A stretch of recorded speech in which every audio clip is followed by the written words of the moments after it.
guys, welcome back to another installment of HairTube. I'm here today with Ruby. Hello. And to say I'm excited is an understatement because when Ruby came to us today, I remembered her from a project that was done only a few months ago for Matrix, where we actually used her as a model. She's got some old Colt growing out there. It's the retro blue. So I don't think we use straight retro blue, but we pre-lightened her hair using Light Master and Bonultimate, and then we've used the retro blue mixed with or diluted with something to just give it a nice blue hue, I guess you could say, and it's starting to grow out and it's faded a little bit. So we're going to redo Ruby's hair today. So we're going to start with the haircut because she does have a little bit of regrowth, which we're going to lighten out. We may actually leave it dark because one of the things I like about growing out on scalp lightening applications is that as a hair cutter we can actually create some really cool shape using the contrast and the color. So I'm going to cut Ruby's hair first, and then once her haircut's done and it's dried, like it would be if she was just having a haircut today, I'll make a decision on what we're going to do with the color. But she's been kind to just let us do whatever we like, so she's cool. What do you think? I can't wait to see what's going to happen. Yeah, I don't know what's going to happen, but we're about to find out. I trust you. Over to the basin we go. See you guys soon.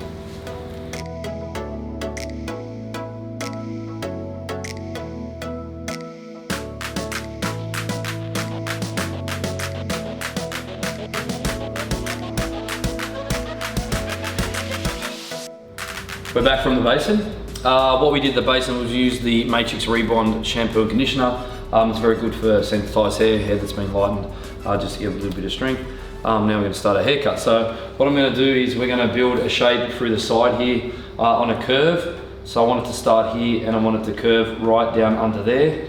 At that point I'm going to, if the hair allows me to go square, and then we're going to go curved here again, all the way to the top.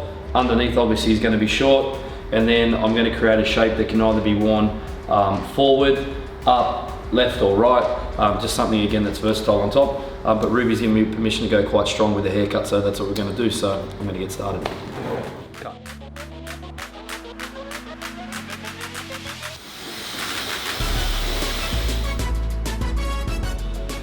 So I'm going to start with a guideline like in any other haircut. So the guideline is going to come through here. As I said already, we're going to come round and then I'm going to stop just in here behind the ear, and then I'm going to come across square. So first thing we're going to do is with the clipper, we need to actually hold the hair flat. Just push the hair out of the way you don't need. And then away we go.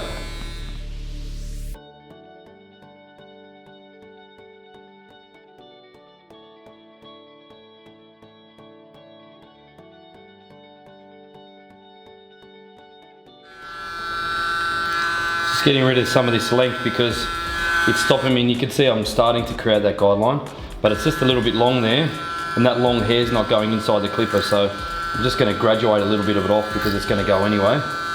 But it's really important that before we go on, we must create this guideline because otherwise you get lost. Okay, you can see it there, and now we're going to start underneath here. That's better. You can hear it going into the clipper now. Beautiful, look at that.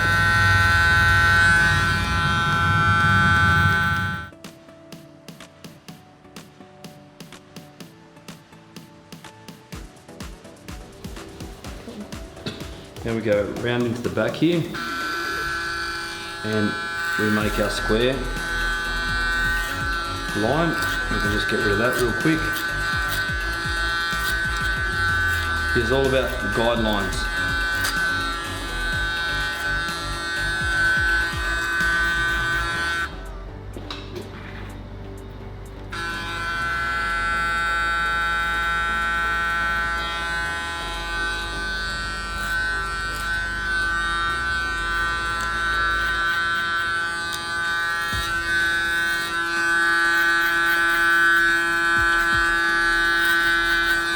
Just want to make sure that we can see that to there. But this is guidelines. Now I'm going to come from here.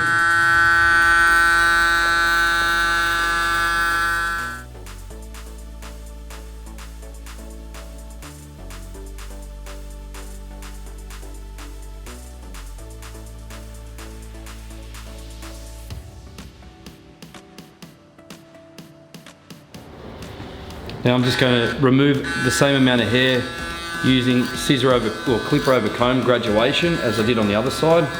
because if we're going to have a guideline, it needs to be the same all the way around. So we want to see that little 1/4 of an inch transition just through there, long hair on top, underneath.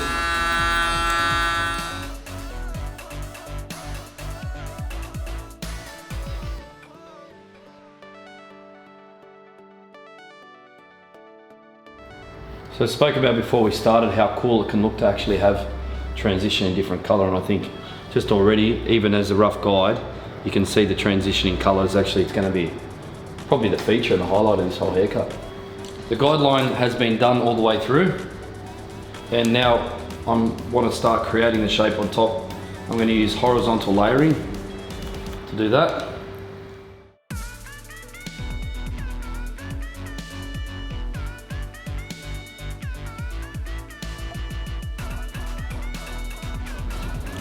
I want to try and make sure that we get this line here even, just here, or as even as we can, because we want to utilize the existing color that's in the hair, even the regrowth, to help us create shape and create a little bit more definition. So now I'm going to repeat that on the other side. Just going to use vertical graduation now to shape this in to the back of the head. And again, I'm not concerned with what's happening below the design line, it's just above. So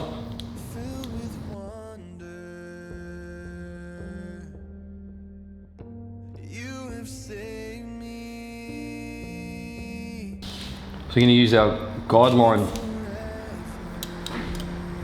to transition to the sides, so around the occipital bone, and then we use that area to transition into a guideline to find the length on the top. And you can see the hair's falling out there, and there's our guideline. We just need to take the middle out, and we're going to keep going through, projecting this at 180 degrees, and once we get to the crown, we'll start over directing it back, or the hair in front of that will over direct it back, which is here.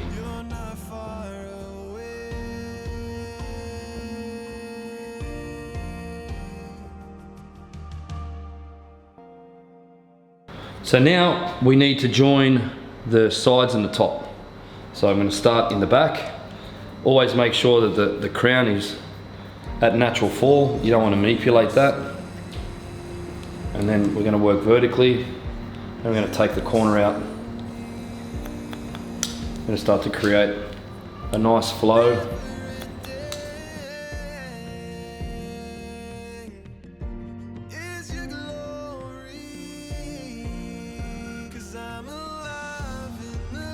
As I did on the left-hand side, I'm just coming through and repeating on the right-hand side. And again, when you get to the front, you're almost back to a horizontal section.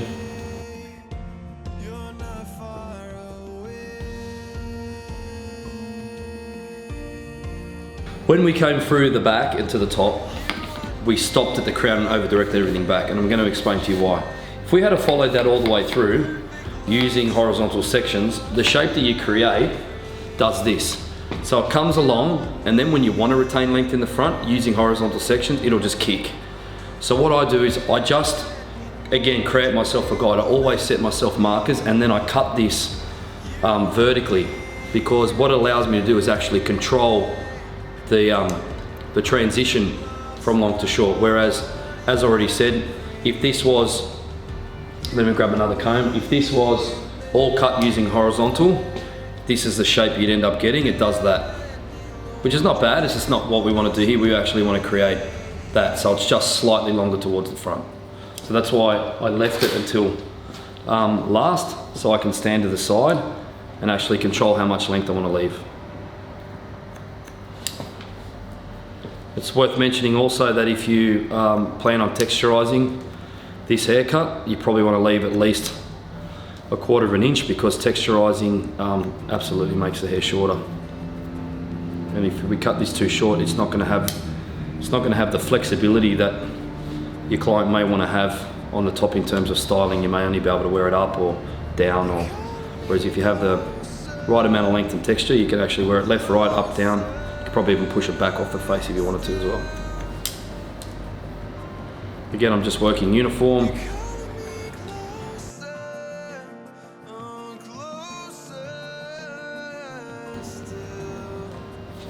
Cool, so I've done my basic shape. So for me, we have to start the way we started. We have to start the finishing process. So we start in the same place. So I'll come back down here. I'll actually go through and blend all this in properly using clipper over comb. We'll dry it off. I'm gonna add texture and make any minor adjustments when it's dry. So I'm gonna grab the dryer, I'm gonna dry it off, and then we'll come back and finish the haircut.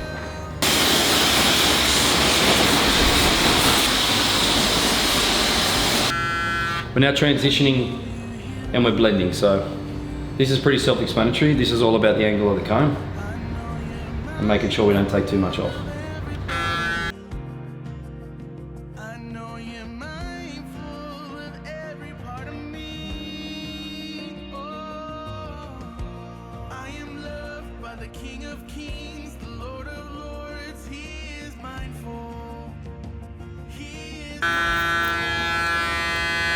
Does require maybe, I guess you could say, a little bit of barbering skills.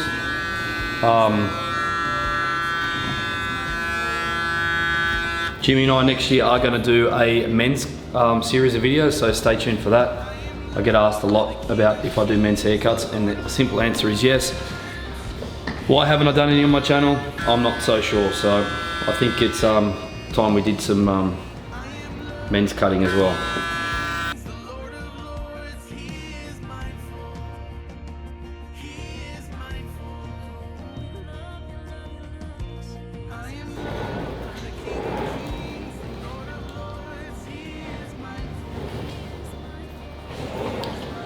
I'm happy with the transition. Now I'm going to go back over with my clipper and the guard on, just to make sure that we're nice and smooth.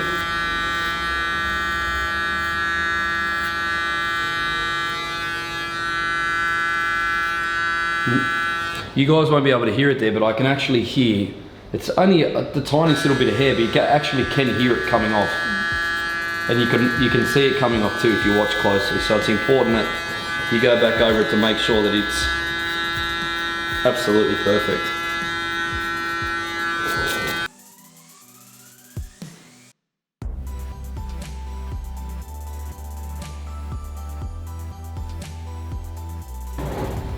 Clippers for me aren't a finishing tool. They're a sculpting or a creation tool. I always go back and finish with some scissors, using scissor over comb. I find that the hair grows out much better if you do that.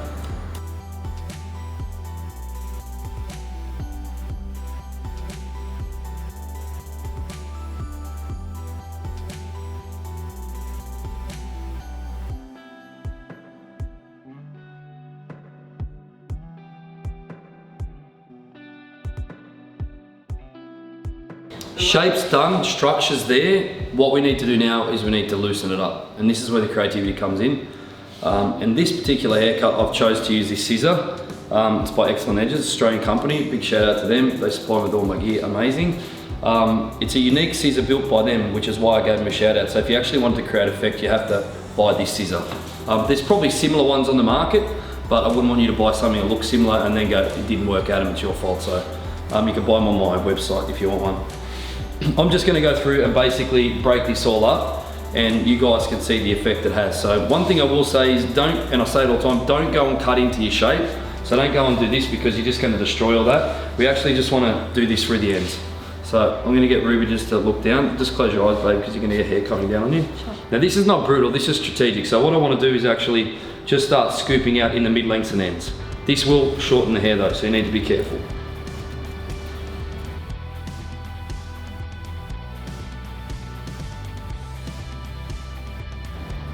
If you go back now and rewind this video and compare, you'll see that the shape is the same, but it's really textured a lot. And we didn't want to make it too structured. We actually want the top to be unstructured. That's what those tools are really good for. I think we might actually take a little bit more off there, not too much. Head up, babe.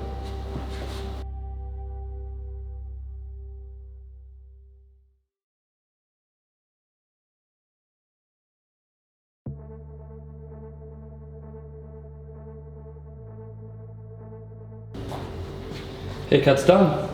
What do you think? I love it so much.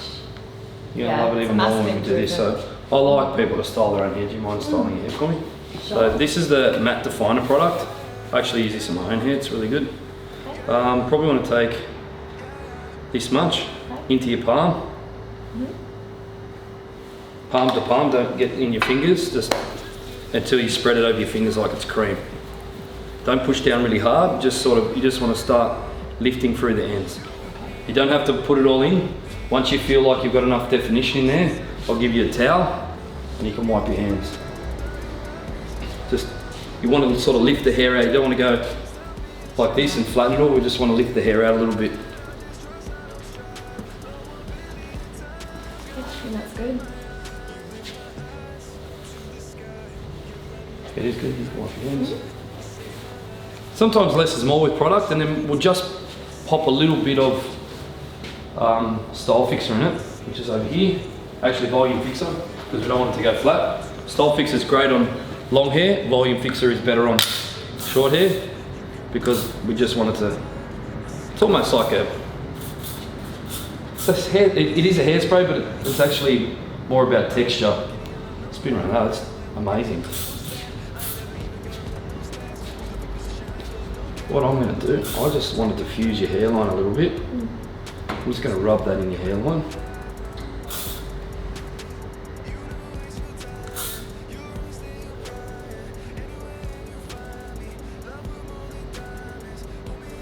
Not too much, just a little bit coming down.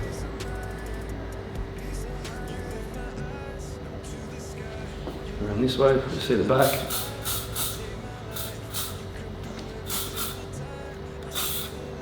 One thing I will point out is I don't clean out profiles on ladies.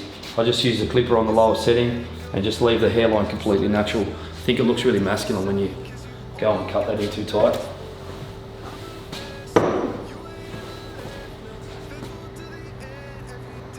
Well, that's what it looks like when you want to wear it down. It looks cool up.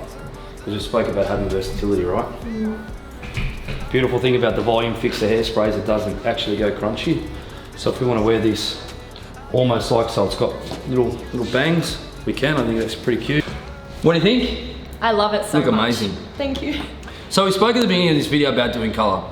And there's a few things I'd like to say about that is, one, we don't want to do it because it looks amazing for a few reasons is, you can see that we have different levels of depth because of the length of the haircut. So it goes light, dark, and then transitions into the existing color. I guess it goes to show just how beautifully So Color Cult fades. Retro blue is what was originally done. You can see the depth here in the roots and it started to fade towards the ends. So I know in previous videos I've said you need to make sure you meet the expectations of your client. However, I think if you have a conversation with them or they're hinting to you they really like the way that it looks, you can actually then sort of mutually agree to pull the pin on doing the color like we have, because Ruby's like, well, you know, I was thinking about growing the color out, but the regrowth looked really bad, but now that you've cut it this way, it looks really good. So I'm like, okay, we won't color it. And it just goes to show how well the Matrix color product grows out. It has faded really, really well. And if it ain't broken, don't fix it. So we did a great haircut, complements what's there, and done. Let's spin you around. Sure. Because I can see what's in the mirror, and the texture in this haircut's sublime. This is amazing. So just to recap, we started with that line, and I said before, it's very important because otherwise we're chasing the shape. So sometimes we'll go quite short, and we go from here all the way up from there, and we keep going like this, higher, lower, higher, lower. That's why I went and did that shape all the way around. It's a guideline or a marker, and allows me to have that consistent flow of the shape all the way through. Then we brought the top down, underneath off, we cut the length in the top, used that texturizing scissor to put some movement, lighten the shape out so it doesn't look so heavy. And I mean, if I made Ruby look bad, I'm not a very good hairdresser, let's be honest. So I'm glad you like it. Yes, I do. You can say if you don't. No, I love it. I would. I'm an honest person. She could. I mean, you know, I'm not perfect, but I think you look great. Thank you very much. Thanks for coming. Please make sure you subscribe to the channel. It's very important that you also share this video with someone you think may benefit from that. If you could go and follow me on Instagram, I'd be really grateful because I've got 110,000 on YouTube and nobody on Instagram. Why that is, I don't know. Ruby, you want to shout your Instagram out if you want to follow maybe? Yep. So it's Rubik's Tube, RUBIX_TUBE. How'd you come up with that? Ruby, and then Long do you like the story. Rubik's Cube when you're Yeah. or something? That's Can you pretty actually much do the it? basis. Yeah, I can. How long does it take? A few minutes. I'm working on it. You serious? Yeah. I've been going for a few months, I never did it. You'll get there. That's crazy. Really? Yeah. I'm gonna make her send me a video and I'm gonna post it on the YouTube channel. Comment in this video if you want to like prove it, like we want to see. We're gonna have a stopwatch and we're gonna get Ruby to do the Rubik's Cube. Can you really do it in 2 minutes? That's amazing. Yeah. I think there's a kid on YouTube does it in like 14 seconds. Yeah, well, I'm not that fast, but one day. I'm gonna wait for that video. Thanks for tuning in, guys. Really appreciate the support as always. And until next time, it's bye from me.